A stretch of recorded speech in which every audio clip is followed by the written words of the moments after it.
This essay is the third essay this week that has to do with me nearly dying 12 years ago when I fell off of a ladder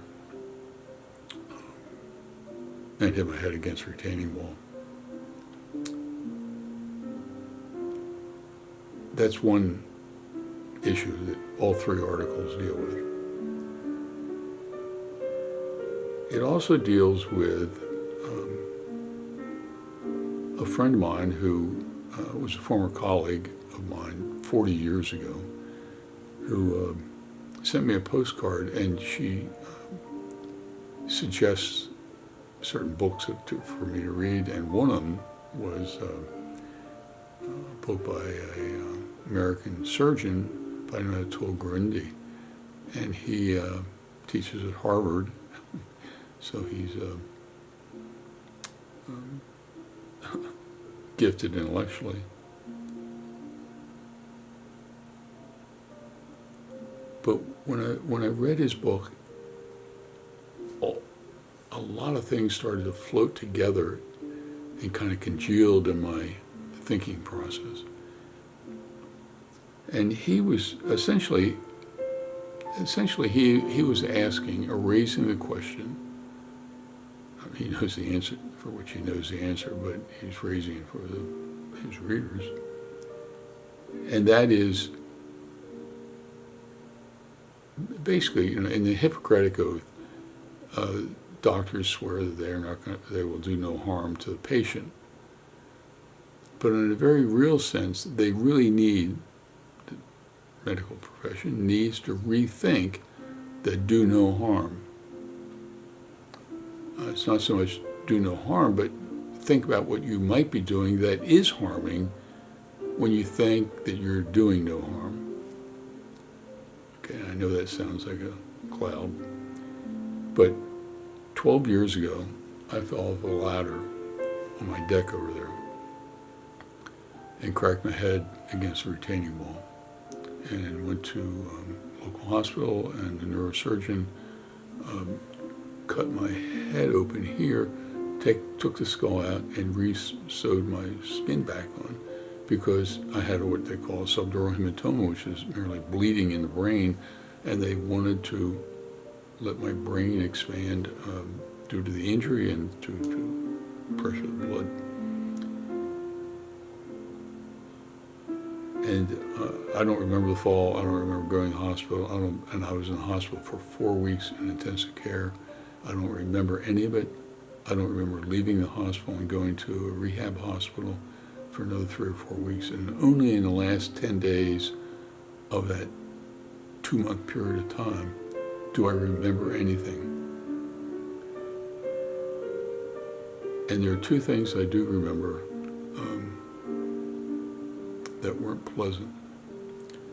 One is that I was always wearing a padded helmet, looked like a football helmet.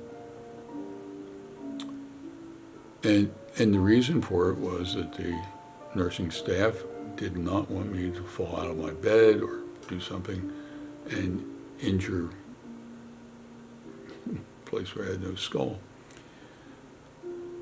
And it was apparent that I wasn't, they wanted to really protect me because they weren't sure what was going to happen with me. So they put me in what I call a padded playpen, which was my bed in that hospital. And the reason for it is they were afraid that I would do something and get out of the regular hospital bed and really hurt myself. So they put me in this bed or playpen and zipped up the top, and there was no way that I could get out. And as I was starting to begin my thinking process again after the fall, that was a horrible, horrible feeling of being caged in. Now, they were doing that for my health and safety, and I accept that, and I'm glad they did.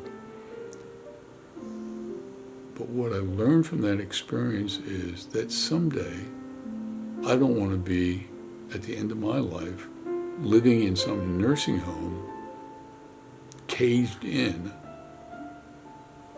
because the medical profession wants to keep me alive, even if a week or 2 weeks or 2 months or 2 years from then, I'm going to be any better, which raises the whole issue of euthanasia. We really do need to rethink what we do as patients and what doctors do when they treat us with, the end-of-life experiences.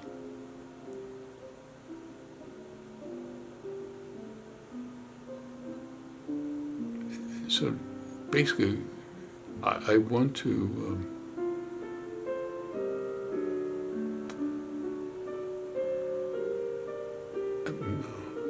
I'm 77 years old now. I hope to live another 15 or more years.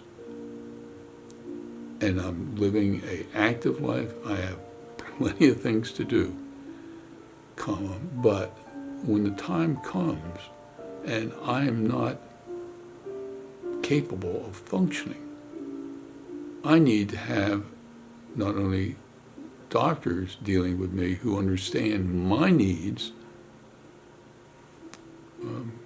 and what I want to do, wasting time at the end of my life in a padded playpen is not living. Just because I'm breathing does not mean that I'm alive. And Dr. Grundy is making his appeal to the medical profession and making his appeal also to patients to think through the process of life and death. So I appreciate your time watching, listening to this video. Take care.